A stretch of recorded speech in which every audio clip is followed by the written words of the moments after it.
Chers auditeurs, je ne vous parlerai ni de la neige ni du nouveau Premier ministre. Il y aura assez de conversations sur ces deux sujets inévitables et qui présentent quand même un certain intérêt, je n'en doute pas.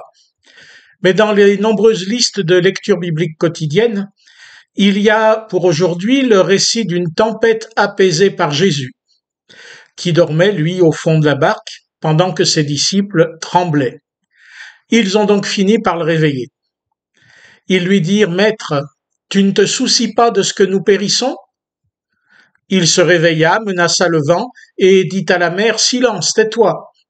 Le vent cessa, et un grand calme se fit. Puis il leur dit, Pourquoi avez-vous tellement peur? Comment n'avez-vous pas de foi? Qu'attendait-il de lui? Le prenait-il pour un magicien? Ou bien espérait-il seulement qu'il ait peur avec eux, qu'il meure avec eux? La suite du texte les montre totalement étonnés de ce qu'il a fait taire la mer et le vent. Évidemment, nous aussi, nous aurions été étonnés. On a beau se dire qu'on croit au miracle, d'ailleurs, qui y croit? Ça surprend toujours. En fait, on ne croit jamais que Dieu est Dieu. Pourtant, on lui en demande, et presque sans arrêt. Enfin, dans les cas graves.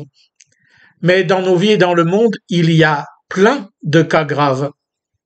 Pas la neige, certes, pas le nouveau Premier ministre, mais des tas d'occasions où des gens souffrent, où nous souffrons d'eux, ou avec eux.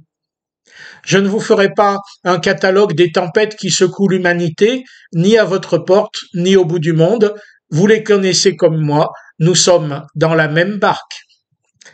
Or, dans de nombreux cas, nous ne pouvons rien faire, comme les disciples dans leur barque.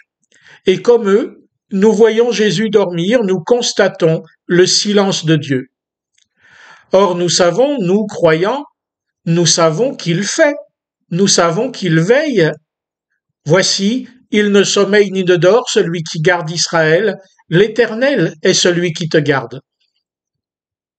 Du coup, quoi que nous voyions ou ressentions, la question que Jésus leur pose se pose à nous aussi.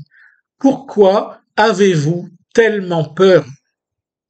Cernés par la maladie et la mort, par l'injustice et la pauvreté, les nôtres ou celles des autres, cernés par les guerres si proches et par la déshumanisation du monde, pourquoi avez-vous tellement peur? Oui, Jésus le sait, Dieu le sait, nous avons tellement peur. Comme si Dieu ne faisait rien, comme si Christ n'était pas ressuscité. Je ne sais pas si miracle il y aura, ni pour qui, ni pourquoi. La question n'est pas là. Je fais confiance à Dieu. Je sais que mon Rédempteur est vivant, comme disait Job. Bonne semaine à tous, dans le calme ou les tempêtes. Tenez ferme.